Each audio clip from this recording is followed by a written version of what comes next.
लोग सुनतानी चले को निर्मोही के बोला बोला बाबा गरीबनाथ की जय। Music by Kumar Anil. मोर मान जाई बतिया ये भोला सब छोड़ा दिया दतिया ये भोला। मोर मान जाई बतिया ये भोला सब छोड़ा दिया दतिया ये भोला। बाटे ना हाउस होला मन माउस, बाटे ना हाउस होला मन माउस। धूप लागता बड़ी सरपे सरपे सरपे। बढ़ता घामजी जरता चामजी बीती ना जीवन पथार पे।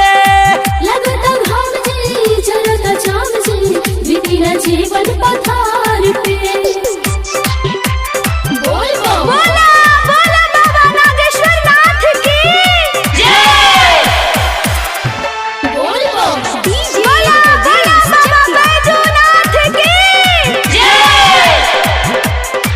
रौआ चाही भांग औरी गाजा मिले रौआ ओही में माजा।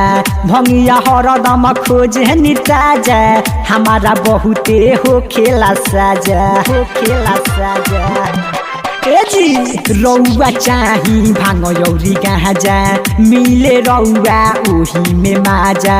भंगिया हरदम खोजे निताजा हमारा बहुते हो खेला साजा।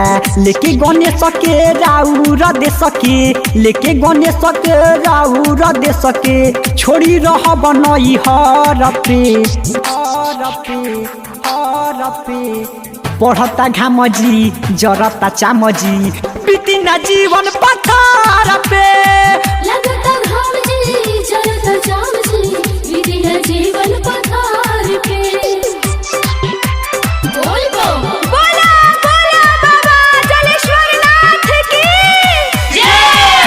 बोला बोला बाबा हरिनाथ की जय।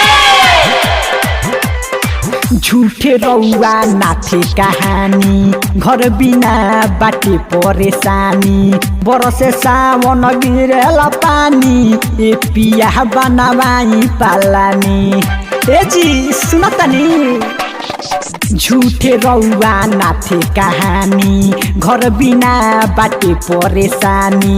बरसे सावन गिरेला पानी ए पिया बनावाई पालानी।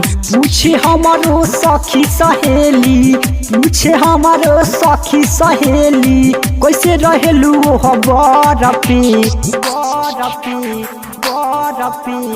लागता घामजी जरता चामजी बीती ना जीवन पथार पे।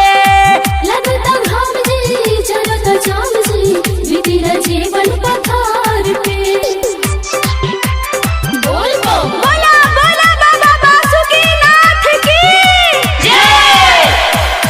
बोला बोला बाबा सोमनाथ की जय। सेवा का राइटर बीके बिहारी उहो देखी ले ले बगाड़ी। रौआ करी बोल सवारी एही जा हम दिन कैसे गुजारी कैसे गुजारी। सेवा का राइटर बीके बिहारी उहो देखी ले ले बगाड़ी। रौआ करी बोल सवारी एही जा हम दिन कैसे गुजारी। देखी डिजिटल बनता इंडिया, देखी डिजिटल बनता इंडिया। निपुओ चढ़ल ऊपर पे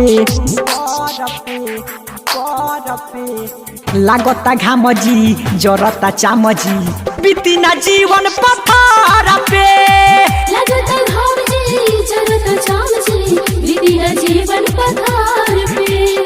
लगता घामजी जरता चामजी बीती ना जीवन पथार पे।